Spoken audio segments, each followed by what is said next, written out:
This week's episode of This Is My Bourbon Podcast is brought to you by our very first sponsor, the Restillery.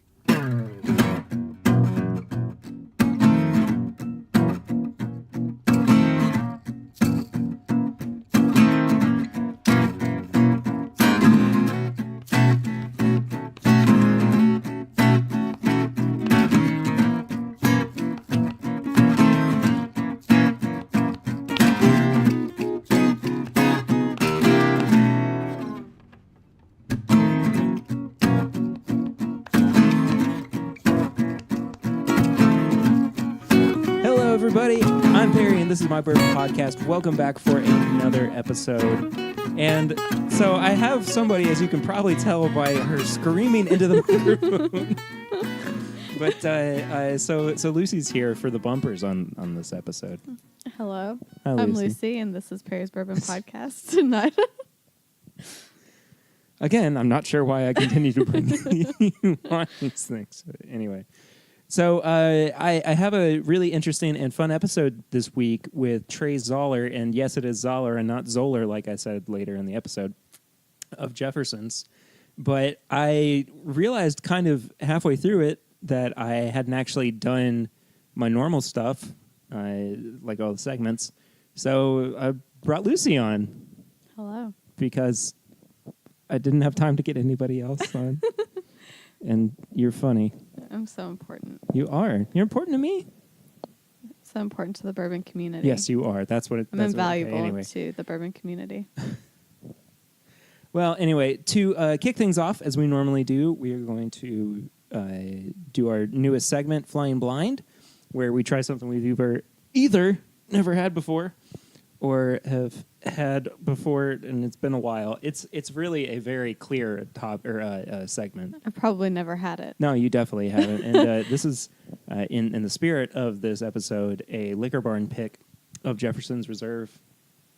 And don't have a whole lot of information on it other than the fact that it is 90.2 proof, and it's bottle number 93. So You were born. yeah, how about that? That's kind of the reason I got this particular bottle. Lucy's shoving her nose into our tiny. Right up in it. We have very tiny Heaven Hill Glencairns that we got a couple weekends ago at the Heaven Hill Distillery. As big as my thumb. Wow. What do you think about the nose on this, Lucy? Very burny. That's Lucy's way of describing the alcohol on the nose. You keep pulling your lip up. That's the way I was taught at Bourbon and Beyond. Thank you very much. Bourbon and Beyond? Isn't that what we went to? No. What did we go to? Oh, that was the Louisville thing. What was the thing we went to?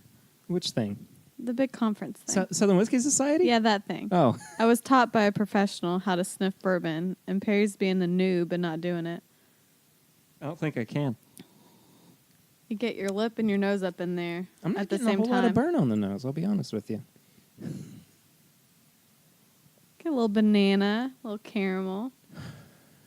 Mostly banana and Nutty. caramel. Nutty. Everybody drink. No, there's a little hint of like nutmeg or something in there too. I said nutty. Well, fair enough.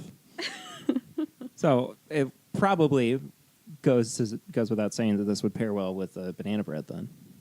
Or it'd cancel out the banana bread. Or And there would be no absolutely. flavor left. Well, speaking of flavor, let's find out how this. There is quite a bit of alcohol on the palate. Very much so. Mm-hmm. Definitely not my favorite. This was a lot better when I first opened it. I'll say that much. But Yeah. I still think it's good. It's very drinkable. And it kind of strikes me as something that would stand up better in a cocktail than neat. I think that it would actually function very well in a Manhattan or something. It'd be great in Manhattan. Yeah. Because it does have some of those like cherry flavors that, you know. The front of it is very fruity, and then it gets nutty. Mm-hmm. Yeah. Yeah. I like it the more I drink it, I'll say that much. I don't. Okay. But I don't tend to like straight bourbon. So. I know you don't. I'm sorry. Well, this is just kind of the way of getting the episode kicked off. So, like I said, interview with Trey Zoeller is coming your way, and we are going to listen to that right now, aren't we, Lucy? Heck yeah, yes, we are. Here we go.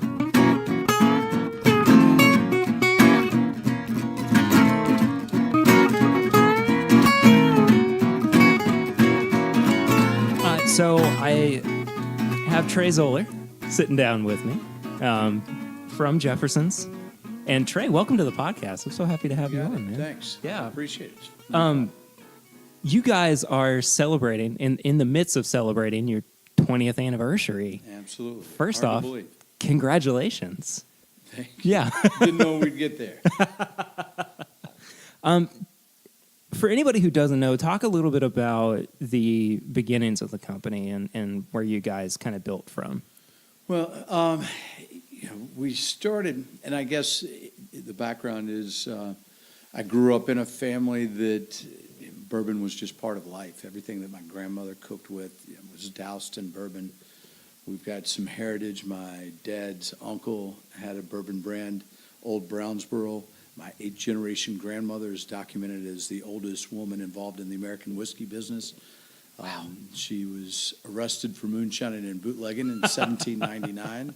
So my dad found the arrest records during some genealogy, and Fred Minnick, in his book Whiskey Women, said that's the oldest one that they can document. So That's incredible. it was just all around, as it is with most people growing up in Kentucky. And I moved to about half a dozen different places around the country. This was late 80s, early 90s, and there was really nothing, as far as selection of bourbon, Jim Beam, Wild Turkey, maybe Maker's Mark. Right. And that was about it, which was surprising to me because growing up in Kentucky, it was everywhere and everybody drank it. But Sure. where I moved, that wasn't the case.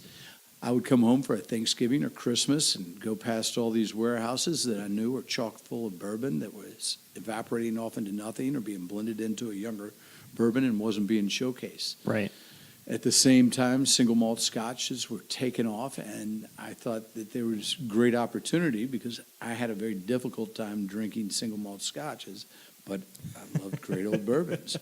So I thought if we could just bottle some of this great Kentucky Gold up and take it out, people would go, crazy for it, which wasn't necessarily the case. It was very difficult to give away. I think I made $15,000 the first year. Wow.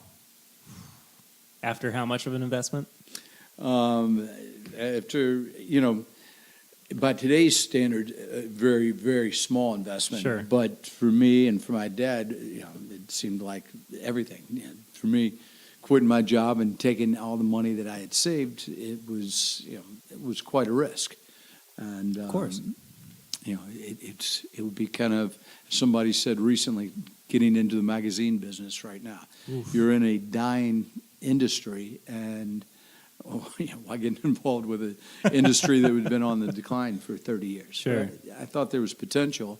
I thought that, in looking at the history of bourbon, it had twice been king and did more than any other spirits around, and I thought that would come back again. I had no idea it would come back the way that it did. Right. But luckily for us, it has. So do you credit some form of foresight in 1998 to the ability to maintain this brand and to... Either foresight or being too dumb to know better. One of the two. I'm not sure which. But, it's kind of like you wear the same pants for 20 years, they'll come back in style eventually. I don't know if that's kind of the same thing or not. So what kind of a hand has your dad had in all of this too? Well, he and I started back in 1997, really.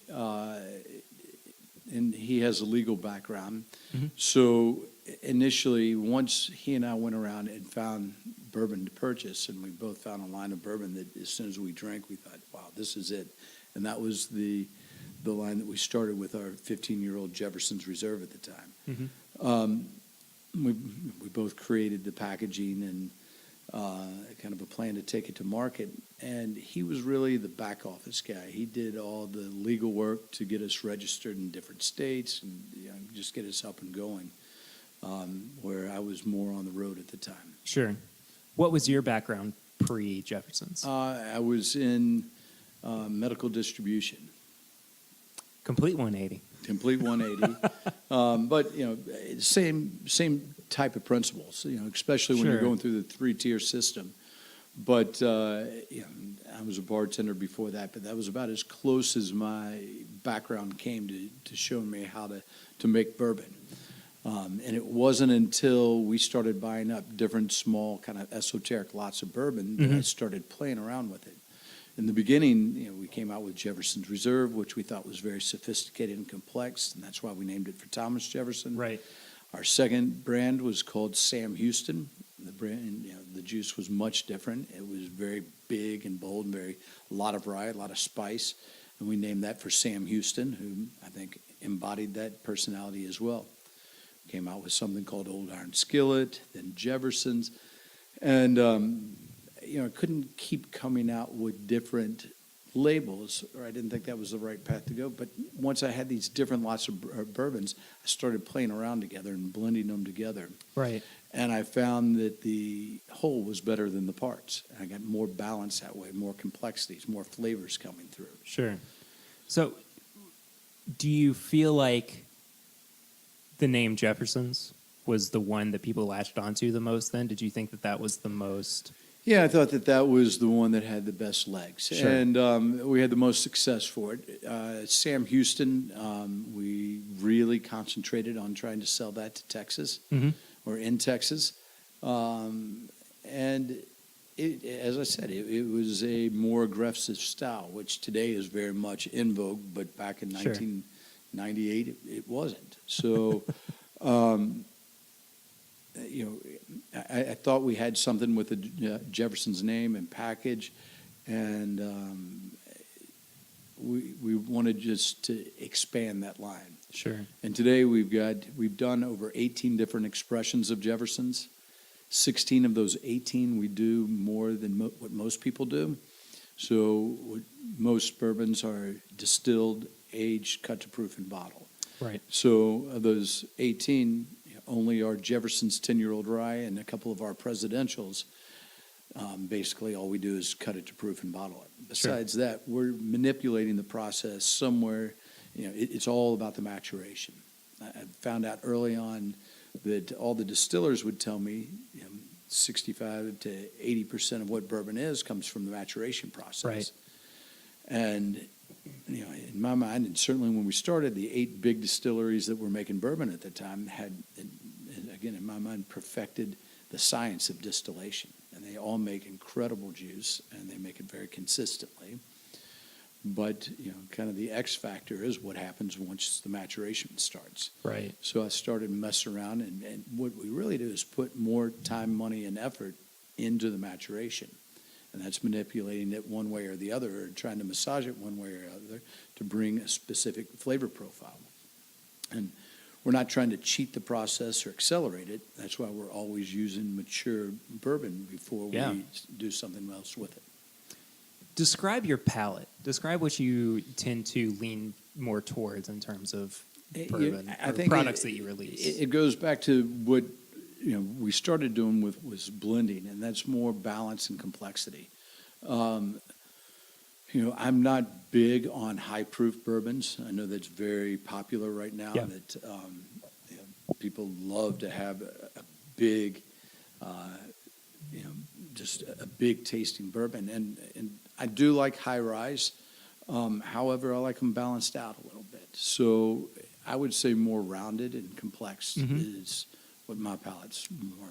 Rounded and complex. I like that. Yeah. Yeah. So, I want it balanced, and, it doesn't need to be sharp to get the flavors to come through. And I like a lot of secondary flavors to come through. Vanilla and caramel are typically what people would say are most prevalent in bourbon. Sure. But the spice from the rye is certainly as prevalent. But I really like leathers and toffees when they come out, and I like honey and citrus flavors to come out. Yeah. What'd you cut your teeth on? Well, actually, my dad and I were talking about this yesterday. I grew up. We always had old Fitz at our house, and old Fitz and Strohs. So I think I started stealing that from him at a young age. Sure.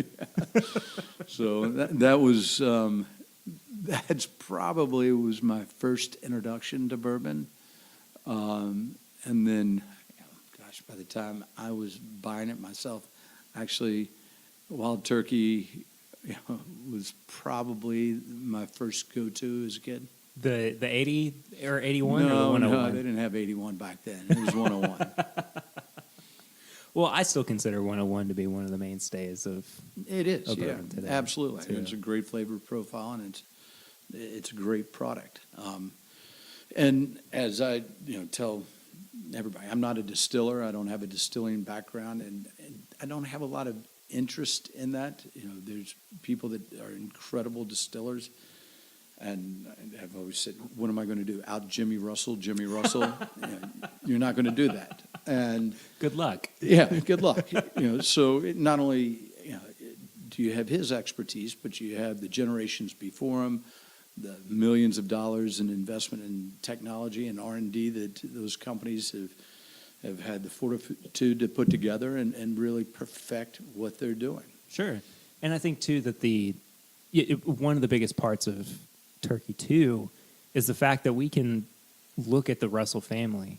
We can see where it's going in the future, too. Mm-hmm. I mean, his son Eddie is, He's basically great. I taking was with over. him last weekend in Las Vegas, and he's doing some fun things, and he's pretty much a traditionalist, but he's certainly a step out further than his dad is. Sure. And then I know Bruce is coming in, and who Yeah. knows where he'll take it. So do you see Jefferson's being, or do you envision Jefferson's being a family, generations down? A Yeah, family I would business? love it for it to be. Actually, my dad and my son, who's 13, they're talking, actually my son and daughter, they're twins that are 13, are talking to my dad about doing a product.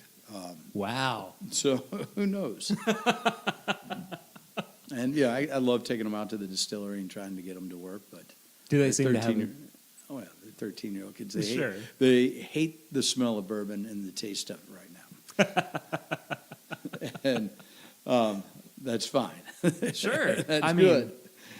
But I assume at some point, The more time you can, spend with them not drinking bourbon. you better. got it. Yeah. Absolutely. Absolutely. There's no encouragement. I did have them out at a tasting event. This was about a year ago. And as I said, they show no interest in bourbon outwardly. But I put a tip jar out and let them explain the different bourbons to the customers. And I guess by osmosis, they knew, they were spot on. Wow. And once those dollars started coming in, they started selling more and more. And I was pretty impressed with that. As soon as they saw something that could actually come from it. Exactly, Yeah. right, yeah. Did they get to keep the tips? I'm curious. Yeah. Okay. They kept the tips. Yeah, I want to keep them engaged. And my daughter will work out at the gift shop from time to time, and I'll have my son out, and we'll have him out in the distillery hammering in bungholes or filling barrels, or he doesn't care for it much. It's just work like doing any other work right now. But I'd love to see him get involved. Sure. But whatever they want to do. Oh, of course. So you said that you have 18 products in the Jefferson's line, correct? We produce 18 different Produce products. 18. We're not producing all 18 at this time. Sure. Some of them come and go, and some of them will probably be shelved. But yes, we've done 18. And as you also touched on, a lot of that has to do with innovation and different, takes on producing bourbon. What drove you to start wanting to expand into not just barreling, cutting, and bottling bourbon? Well, I think at the beginning it was the opportunity to blend by having these different lots of bourbon. Sure. So that was just opportunity that smacked me in the face that I didn't think about when I was buying those. And then it's kind of like peeling back a layer of the onion, and something works, and you think, well, if this worked, then I can peel a couple more layers back, or go push it in this direction, and it should work based on what I've just learned. Sure. So, when we put barrels on the ocean for the first time, and I put Newfield bourbon on my friend's ship, it was gone for 3.5 years. And what came back was black in color, it was thick as molasses. It was absolutely delicious. That really opened my mind up. And everybody had been aging bourbon the same way. Right. And my dad had become a bourbon historian in the last 20 years, and he's on his 4th edition of his book, Bourbon in Kentucky, and he's written another book. And so I looked at him and he really focuses on pre-prohibition. That's where his interest really lies. But if you look at how bourbon really came to be, people are aging it the way it is from practicality. It didn't start off that way. People were shipping they were distilling their excess corn and then shipping it the only way that you could ship it, and that was through the waterways. And, Sure. I did an experiment 2 years ago where we reenacted how to take bourbon from Kentucky down the waterways to New Orleans and around the Straits of Florida and up the East Coast. And it took us 4 different boats. It took us a year from the day that we took off to where it landed. We had to ship new barrels down to Key West and siphon the juice out of the the original barrels into the new barrels. It was a big pain in the ass, and it was very, very, very costly. But there's no doubt what landed in New York was so different than what was distilled and aged in Kentucky for the same amount of time. And we bottle it up, this product, that way, where you get to try one that went on that journey and one that aged for the same amount of time in Kentucky. Right. The one in Kentucky is, it's 1.5-year-old distillate that's young and grassy, but the one that was on the water is every bit as dark as a 16-year-old bourbon. It's actually the smoothest bourbon I've ever drank. You can still taste the grains up front, so it's still a little young, but it's so superior than what was aged here. Sure. It explains why the people in New York or Philadelphia and Boston would pay so much more for the bourbon that came from Kentucky. Yeah. And in my mind, that's when whiskey changed to bourbon for the first time. Yeah. And that's what made, when that demand came up and people would pay for it, distilleries got bigger and bigger here. Sure. And that's what made bourbon. Have you ever found an experiment that didn't pay off? Sure. Lots of them. Yeah? Yeah, I've got, well, actually, we're filling another 48 experiments next week. I've got lots of experiments. One that I did, we took some barrels and did a number of different things to them. We had 13 different barrels. After 60 days, one of them tastes like a Werther's candy, an absolute butterscotch bomb. Really? It was absolutely beautiful. And I thought, wow, this is, I was tasting these experiments every 30 days. If it's great at 60 days, it's going to be exceptional at 90. Mm-hmm. By the time I tasted it at 90 days, it had totally turned and tastes like green wood. Jeez. I got a couple of Tabasco barrels. It had held Tabasco for over 40 years. And by basically running bourbon through it, because the first time I filled it up, it leaked right through it. We captured it in a tank, put it through it again, leaked through it. The third time it had swollen enough to hold bourbon. And that would knock your socks off. But I ended up diluting it 8 barrels of typical bourbon in 1 barrel that hit out. And it would burn your lips and your tongue.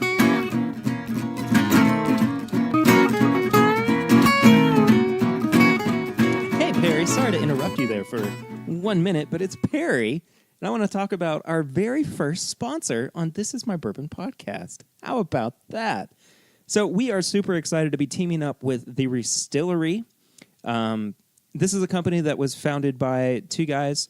Davin Shaw is one of them. He is who reached out to us about doing this sponsorship. We really do appreciate him and all that he is doing. So The Restillery is a company that takes old bourbon bottles and makes them into these beautiful lamps that you can use as a wonderful set piece in your home. Davin put together 1 lamp for me out of a Blanton's bottle, and it was on top of a bourbon barrel head and surrounded by the Blanton's cork, so it looks like the jockey's running around in the race. It's pretty cool. They also have currently their holiday charity event, which you can learn more about over on Facebook. They're accepting donations for a charity of your choosing should you win the contest that they are holding for the charity event. And it's pretty awesome. Again, you can go check that out over on Facebook. Want to give Davin and everybody over at The Restillery a huge thanks for supporting the show and being our very first sponsor. And now, back to the interview.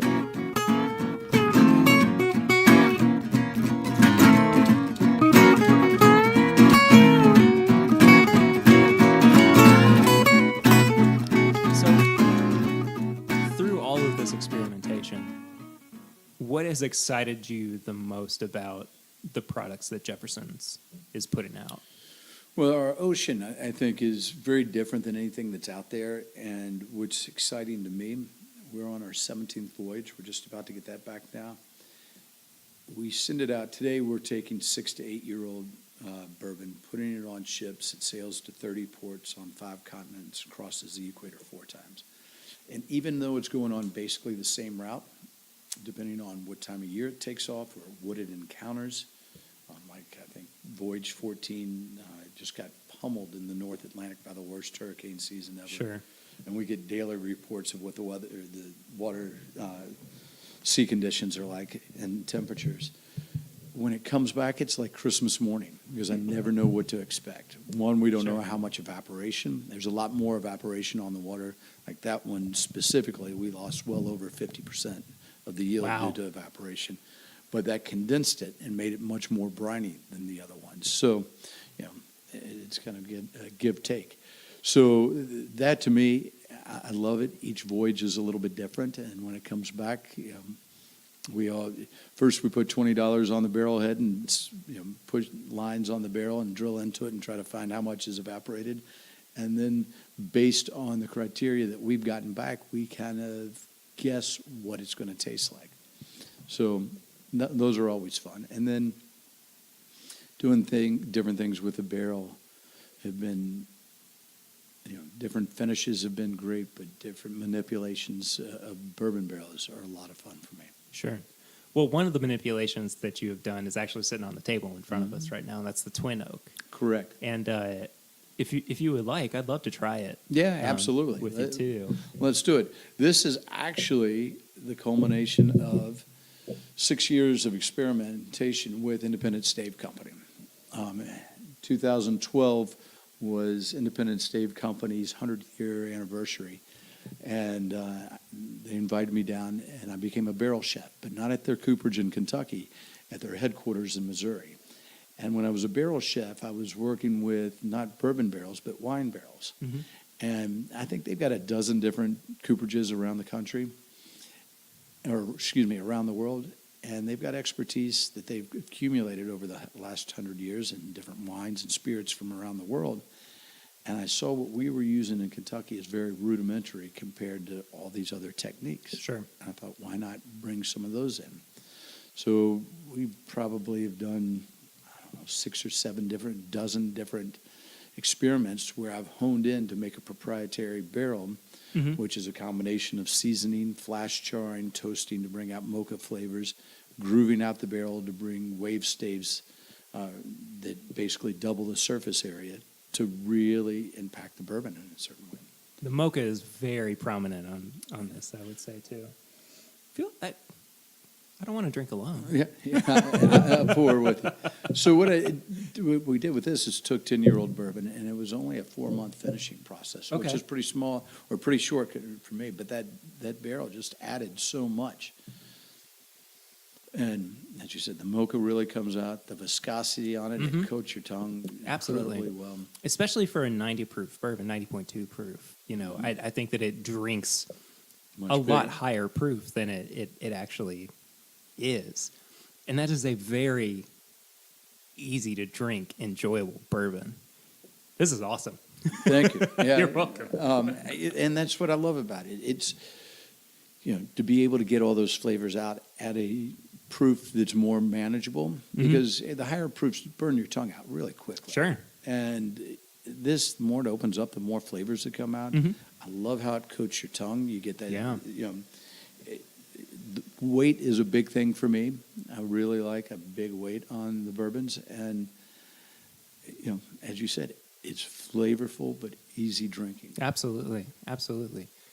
This is I'm a little blown away by how good this was. I mean, honestly, I'm kind of taken aback by it. Steve Thompson, who put the Kentucky Artisan Distillery together, our distillery, who's just a classic guy. Been around the business forever, ran all 5 of Brown-Forman's distilleries. No bullshit, tells it like it is. As he said, Trey, I think this is the best damn bourbon I've ever had, and I don't buy into all the marketing bullshit. This is just damn good bourbon. And hearing that from him, I thought was a great compliment. Sure. Yeah. Well, what do you guys kind of have on the horizon then? Because this is your most recent product, correct? And, 20 years in, I'm sure that you guys are the wheels are turning a little bit faster and a little bit harder, and you're thinking above and beyond what you've ever thought. So what do you guys want to do or have planned for the future? Well, we've got a lot of experiments in the works. And what's great about having a lot of experiments, if some don't work, that's fine. There's nothing that we've got to force through. We've had an idea that we've got a couple. We've had one idea that we narrowed it down to 3 different types of, kind of a finishing barrel for a product. And it really just blossomed after 7 months in these barrels. So now I'm ordering up a bunch of the barrels that we enjoyed, and I'll lay a number of those down for another 7, 8, 9 months. It'll be a little bit longer because we're laying it down in the fall, so it'll be more dormant in the winter. But I'm very excited about that one. That project came out great. One that I can tell you about, I did something with Vivian Howard, who's a James Beard Award-winning chef. She's got a show called A Chef Life that won a Peabody Award. She's a beautiful, just great human being. Cut her teeth up in New York, but she's from eastern North Carolina and was raised on a tobacco farm. And she wanted to bring some of North Carolina into Kentucky. And what we did was took some tobacco sticks that you hammer in the barns to cure tobacco leaves. Right. And they've been using the same ones for 70 years over and over. We steam cleaned them and then put them into a bourbon barrel. And it took about 8, 9 months for it to blossom. It really didn't get much impact. And then all of a sudden at once, it just, that tobacco flavor exploded. Yeah. So we're about to launch that. And that's been a great, really interesting product, and love those tobacco flavors that came out of it. Is that the next Chef's Collab, or is that separate from? Yeah, it won't be called Chef's Collaboration, Okay. but yes, that's what it is. Okay. Yeah, so I've had the benefit of working with some great chefs, Edward Lee, which is a good friend of mine, and now Vivian Howard. We're about to do a launch party on it, and I've got a couple other chefs, Angie Marr out of the Beatrice Inn in New York. We're about to do something that is going to be a lot of fun. So it's fun working. I really enjoy collaborating with people that are experts in different fields. They have a different perspective and a different angle on bourbon. Sure. Like a lot of people in the bourbon category, it's hard to see the forest through the trees because this is how it's been done. This is how you do it. Right. But when you get, I worked with one chef that, he's like, Trey, I would love to do this, but you can't do it. And I said, well, you couldn't do that, but you could do this. And he's like, wow, if you could do this, you could do it. It was like a zipper coming together, like so quickly. And it was something that I just never would have thought of. And it's just fun to have different perspectives on things. Sure. And then you build friendships with people like that you work with and come up with these deals. Cyril Chapelet of Chapelet Vineyard, who owns the Pritchard Hill label, that was another one. I love big Cabernets. I love the Pritchard Hill Cabernet that has so much black cherry and black currant that actually comes through in our bourbon when we finish in his barrels. And it's been great to form a great friendship with he and his wife Blakesley, and it's a great way to experience life when you get to see how people in different industries think. I have to say, speaking of Pritchard's, by the way, the Pritchard's Hill finished bourbon that y'all put out is easily one of mine and my dad's favorite finished bourbons we've ever had. And I just think that y'all did something very right with that one. Thank you. Yeah. And that's, as my dad, he calls it the elegant bourbon. And we said rounded earlier. I think that those fruit flavors round off that bourbon. The first few months that I put that, and what I do is I take the Pritchard Hill barrels, and I put 8-year-old bourbon into them as soon as they're dumped. And we put them in hot boxes in Kentucky, shipping containers. And the first 30 to 60 days, it almost tastes like a glass of Cabernet up front and then a shot of bourbon on the back. Sure. And we leave it in there 12 to 15 months, and it really allows molecules to come together. And it has the fruitiness of the bourbon, or excuse me, of the wine up front, going into all bourbon mid palate, and then it just kind of rounds it off, and that fruit comes back on the end. And Yeah. I love it. And to me, what's fun about that, when I don't drink bourbon, I like big Cabernets and big red wines, and those flavors, they're great combinations. Right. Together. Yeah. And I have a friend who recently said that it's the perfect, like, if you don't know whether or not you want wine or you want bourbon, Yeah. it's the perfect Perfect combination balance, between those two. Yeah. And I'd say it's a perfect steakhouse bourbon, too, because if you like a big cab Absolutely. with a steak or a big bourbon with a steak, you got the best of both worlds. Absolutely. Yeah. So a couple more questions, and we're going to wrap up. Mm-hmm. But I have to ask, and I love asking this of, and you said you're not a master distiller. I love asking this of, people who are heavily involved with companies, founders, whatever it may be. If you're not drinking your product, bourbon-wise, what are you drinking? Well, Is it still turkey? Is it still Old Fitz? Well, I like both of those products. Like a lot of stuff coming out of Willett's, awfully good. I love some stuff out of Michener's. If there's Blanton's on a shelf and they don't have mine, I'll order that. I think our Jefferson's Reserve is very similar to Blanton's in style. And there's a lot of good bourbons out there. Yeah. I agree.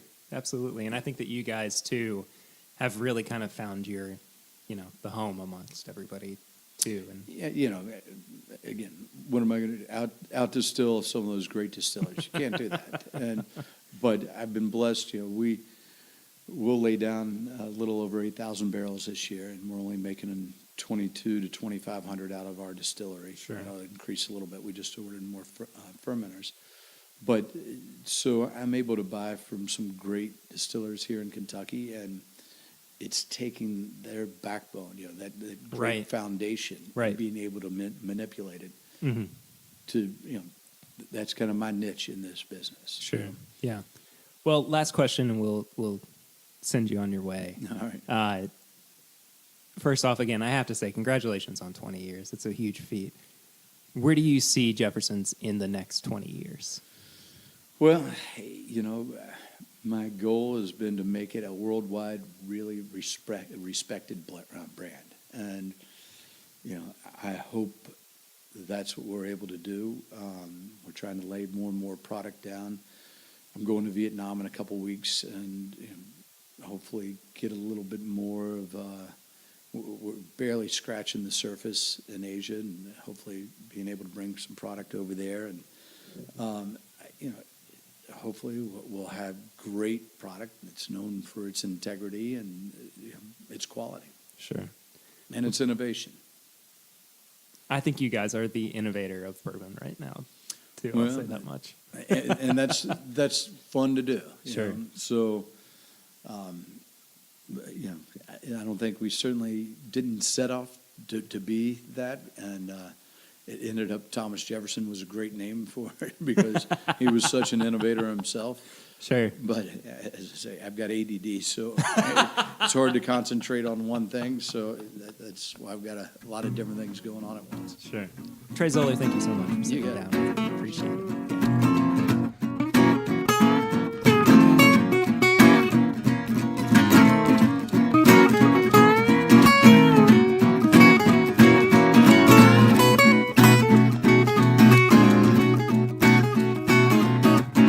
So that was our interview with Trey Zoeller of Jefferson's Bourbon. If you would like to learn more about them and find out more of what they're all about, you can head to jeffersonsbourbon.com, wherever you get your internets. I don't know.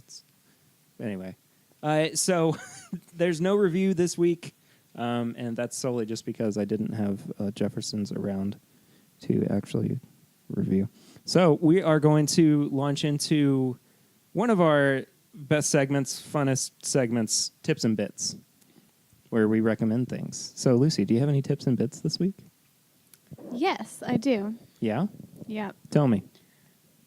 I recommend visiting the Pomegranate website or coming to the Pomegranate Incorporated warehouse sale this week, November 14th through the 17th.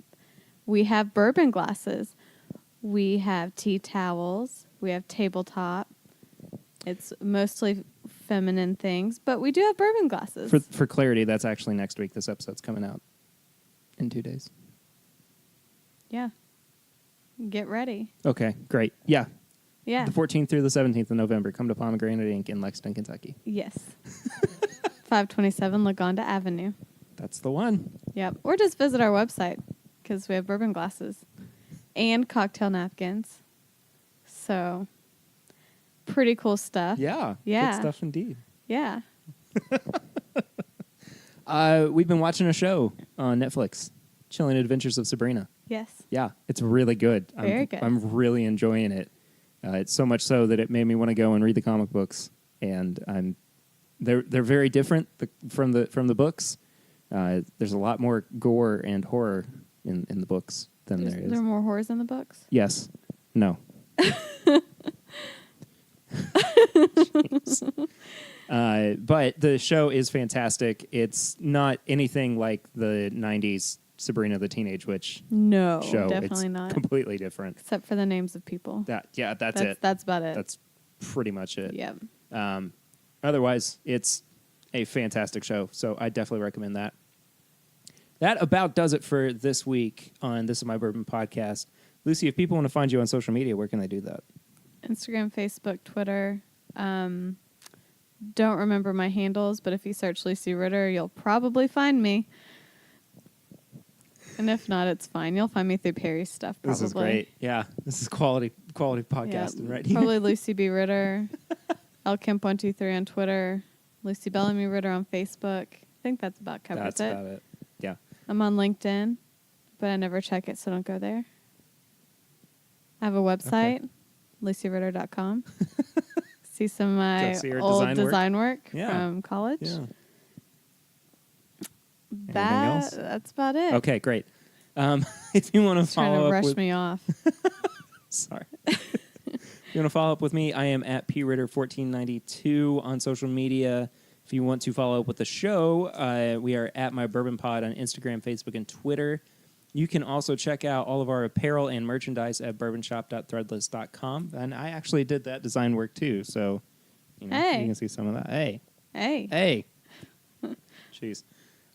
You can also become a patron of the show at patreon.com/mybourbonpodcast for as little as $1 a month. That is probably the thing that helps us out the most, other than giving us a 5-star rate and review on iTunes so that other people can see how much fun we have, how good the show is, and that way they want to listen more. So, again, I want to say a huge thank you to Trey of Jefferson's for taking the time to hang out with me. Want to thank everybody at the Distillery for being our very first sponsor. I'm so excited about this. Lucy, thank you for filling in some of the gaps on this week's episode. You're very welcome. Appreciate that. Yeah. Anytime. Yeah. Next week, we're going to have a birthday celebration episode for my dad. Hey. How about that? So stay tuned for that. I know a couple of people who are going to be very excited to hear that. I will see you next week. I'll see you on Tuesday on my regular YouTube live stream. But until then, I'm Perry, and this is My Bourbon Podcast.